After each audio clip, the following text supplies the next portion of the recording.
제6장. 다리오가 자기의 뜻대로 고관 120명을 세워 전국을 통치하게 하고 또 그들 위에 총리 셋을 두었으니 다니엘이 그 중에 하나이라. 이는 고관들로 총리에게 자기의 직무를 보고하게 하여 왕에게 손해가 없게 하려 함이었더라. 다니엘은 마음이 민첩하여 총리들과 고관들 위에 뛰어나므로 왕이 그를 세워 전국을 다스리게 하고자 한지라. 이에 총리들과 고관들이 국사에 대하여 다니엘을 고발할 근거를 찾고자 하였으나 아무 근거, 아무 허물도 찾지 못하였으니 이는 그가 충성되어 아무 그릇됨도 없고 아무 허물도 없음이었더라. 그들이 이르되, 이 다니엘은 그 하나님의 율법에서 근거를 찾지 못하면 그를 고발할 수 없으리라. 이에 총리들과 고관들이 모여 왕에게 나아가서 그에게 말하되, 다리오 왕이여, 만수무강하옵소서. 나라의 모든 총리와 지사와 총독과 법관과 관원이 의논하고 왕에게 한 법률을 세우며 한 금령을 정하실 것을 구하나이다. 왕이여, 그것은 곧 이제부터 30일 동안에 누구든지 왕에게 어떤 신에게나 사람에게 무엇을 구하면 사자굴에 던져넣기로 한 것이니이다. 그런즉 왕이여, 원하건대 금령을 세우시고 그 조서에 왕의 도장을 찍어 메대와 바사에 고치지 아니하는 규례를 따라 그것을 다시 고치지 못하게 하옵소서. 이에 다리오 왕이 조서에 왕의 도장을 찍어 금령을 내니라. 다니엘이 이 조서에 왕의 도장이 찍힌 것을 알고도 자기 집에 돌아가서는 윗방에 올라가 예루살렘으로 향한 창문을 열고 전에 하던 대로 하루 3번씩 무릎을 꿇고 기도하며 그의 하나님께 감사하였더라. 그 무리들이 모여서 다니엘이 자기 하나님 앞에 기도하며 간구하는 것을 발견하고 이에 그들이 나아가서 왕의 금령에 관하여 왕께 아뢰되, 왕이여, 왕이 이미 금령에 왕의 도장을 찍어서 이제부터 30일 동안에는 누구든지 왕 외에 어떤 신에게나 사람에게 구하면 사자굴에 던져 넣기로 하지 아니하였나이까? 이 일이 확실하니 메대와 바사에 고치지 못하는 규례니라.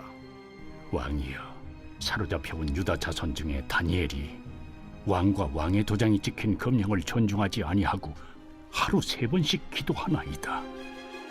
왕이 이 말을 듣고 그로 말미암아 심히 근심하여 다니엘을 구원하려고 마음을 쓰며 그를 건져내려고 힘을 다하다가 해가 질 때에 이르렀더라. 그 무리들이 또 모여 왕에게로 나와서 왕께 말하되, 왕이여, 메대와 바사의 규례를 아시거니와 왕께서 세우신 금령과 법도는 고치지 못할 것이니이다.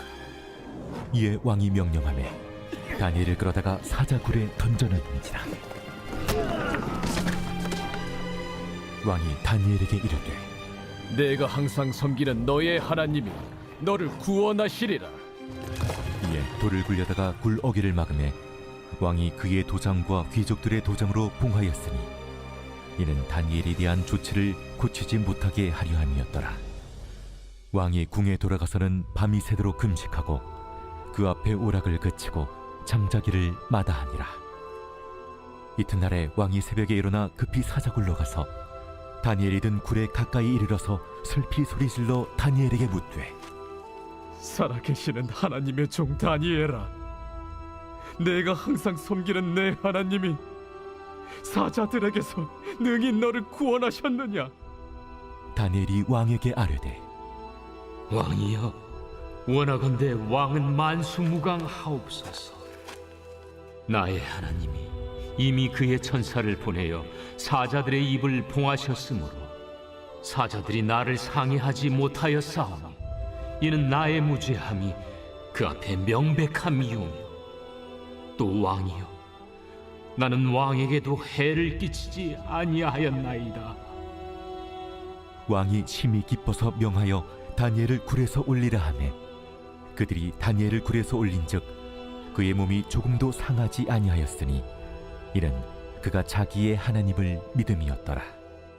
왕이 말하여 다니엘을 참수한 사람들을 끌어오게 하고 그들을 그들의 처자들과 함께 사자굴에 던져넣게 하였더니 그들이 불바닥에 닿기도 전에 사자들이 곧 그들을 움켜서 그 뼈까지도 부서뜨렸더라.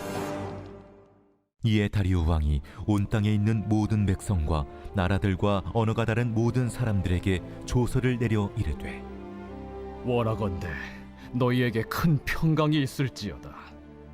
내가 이제 조서를 내리노라.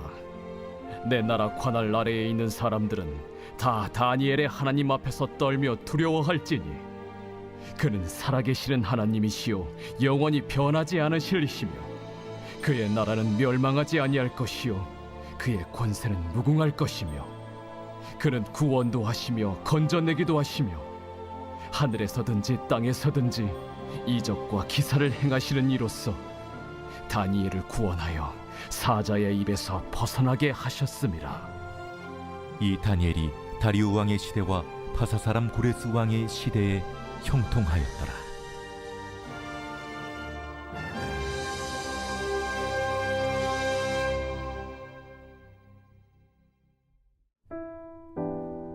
다니엘 6장의 배경은 영원할 것 같았던 바벨론 제국이 무너지고 그 자리에 메대와 바사라는 새로운 패권이 들어서는 때였습니다. 세상의 권력이 요동치는 격번의 소용돌이 속에서 다니엘이 등장하게 됩니다. 당시 그의 나이는 80에 가까웠습니다. 그런데 그는 나라가 바뀌고 왕조가 바뀌었음에도 불구하고 여전히 제국의 중심에서 총리직을 감당하고 있었습니다. 새로운 정복자 다리오 왕은 왜 망한 나라의 노인 다니엘을 총리로 세웠을까요? 그가 120명의 고관과 3명의 총리 중에서도 으뜸으로 세운 이유가 있었습니다. 성경이 이렇게 기록합니다. 다니엘은 마음이 민첩하여 총리들과 고관들 위에 뛰어남으로 왕이 그를 세워 전국을 다스리게 하고자 한지라. 여기서 마음이 민첩하다는 표현은 단순히 일처리가 빠르거나 머리가 좋다는 뜻이 아닙니다. 원어를 보면 이는 루아흐 야티라입니다. 루아흐는 영, 야티라는 탁월함을 의미합니다. 즉 다니엘에게는 탁월함의 영이 있었다는 뜻입니다. 이 탁월함은 다니엘 개인의 노력이나 스펙에서 나온 것이 아니었습니다. 그것은 그가 하나님의 영에 깊이 붙들려 있었기 때문에 나타난 탁월함이었습니다. 그러나 빛이 강할수록 그림자도 짙은 법입니다. 다니엘의 탁월함을 시기한 세상은 그를 가만두지 않았습니다. 정적들은 다니엘을 끌어내기 위해 그의 삶을 사사치 뒤졌지만 그 어떤 도덕적인 허물을 찾아낼 수 없었습니다. 그는 하나님 앞에서만큼이나 사람 앞에서도 충성된 자였기 때문입니다. 결국 찾아낸 그의 유일한 약점은 바로 신앙이었습니다. 그들은 왕의 권력을 이용해 앞으로 30일 동안 왕 외에 다른 신에게 기도하면 사자굴에 던져 넣는다는 악법을 만듭니다. 이것이 세상의 방식입니다. 지금 여러분이 겪고 있는 어려움이나 우리 교회의 억울함도 이와 다르지 않습니다. 세상은 물질과 이익을 위해 교회를 핍박하고 우리의 믿음을 어리석은 것으로 치부합니다. 하지만 그런 상황 속에서 다니엘의 선택은 무엇이었습니까? 그는 조서에 왕의 도장이 찍힌 것을 알고도 집으로 돌아갔습니다. 그리고 늘 하던 대로 예루살렘을 향한 창문을 열었습니다. 하루 3번씩 무릎 꿇고 기도하며 그의 하나님께 감사하였더라. 다니엘은 살려달라고 애원하지 않았습니다. 그는 감사했습니다. 어떻게 죽음 앞에서 감사가 나올 수 있었을까요? 그는 하나님의 약속을 기억했기 때문입니다. 먼 옛날 솔로몬이 성전을 봉헌하며 드렸던 기도, 적국의 땅에서라도 성전을 향해 기도하면 들으시고 돌보시옵소서라는 그 언약을 다니엘은 굳게 붙잡았습니다. 환경은 최악이었지만 약속의 말씀은 변함이 없기에 그는 기도를 멈출 수 없었습니다. 이것이 진짜 믿음입니다. 상황이 좋아서 하는 감사의 기도가 아니라 상황을 뛰어넘는 약속을 믿기에 드리는 감사입니다. 결국 다니엘은 사자굴에 던져집니다. 사람들의 눈에는 악인들의 음모가 승리한 것처럼 보였습니다. 하나님은 다니엘이 붙잡혀가는 동안 침묵하셨고 사자굴에 떨어지는 순간까지도 막아주지 않으셨습니다. 하지만 그 다음날 아침 굴 입구에서 들려온 다니엘의 고백이 있었습니다. 나의 하나님이 이미 그의 천사를 보내어 사자들의 입을 봉하셨으므로. 여기서 우리가 주목해야 할 단어는 이미입니다. 하나님은 아무 일도 하지 않으신 것이 아니었습니다. 하나님은 다니엘보다 먼저 사자굴에 내려가 계셨습니다. 다니엘이 도착하기 전에 이미 천사들을 보내셨고 굶주린 사자들의 입을 막아 기다리고 계셨습니다. 화가 불이 튼 리베르가 그린 다니엘의 그림을 보면 그는 사자굴 속에 있었지만 그의 시선은 사자가 아닌 하늘을 향해 있었습니다. 뒷짐을 지고 의연하게 서 있습니다. 그가 그토록 평안할 수 있었던 이유는 자신보다 앞서 일하시는 하나님을 보았기 때문입니다. 사랑하는 여러분, 때로는 우리 인생이 사자굴에 던져진 것 같을 때가 있습니다.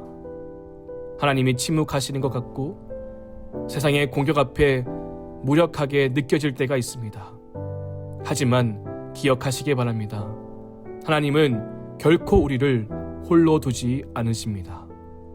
하나님은 우리가 고난의 현장에 닿기도 전에 이미 그곳에 가셔서 우리를 위한 구원의 조치를 취해 두시는 분입니다. 우리의 눈에는 보이지 않지만 하나님의 앞선 은혜가 지금도 여러분을 둘러싸고 있습니다. 다니엘의 하나님을 묵상하면서 지금 우리가 보내고 있는 대림절의 의미를 다시금 깨닫게 됩니다. 사자굴에 먼저 와 계신 하나님이 바로 우리 예수님이십니다. 죄와 사망의 그림자가 사자처럼 으르렁거리는 이 세상, 캄캄하고 소망이 없는 이 땅이 어쩌면 거대한 사자굴과 같습니다. 그런데 하나님께서는 우리를 이 무서운 세상에 홀로 던져두지 않으셨습니다. 우리를 구원하기 위해, 우리와 함께하기 위해 저 높고 높은 하늘 보좌를 다 내려놓으셨습니다. 그리고 가장 낮고 천한 이 땅, 우리 삶의 현장 가운데 직접 내려오셨습니다. 성경은 그 이름을 임마누엘, 하나님이 우리와 함께 계시다라고 말씀하셨습니다.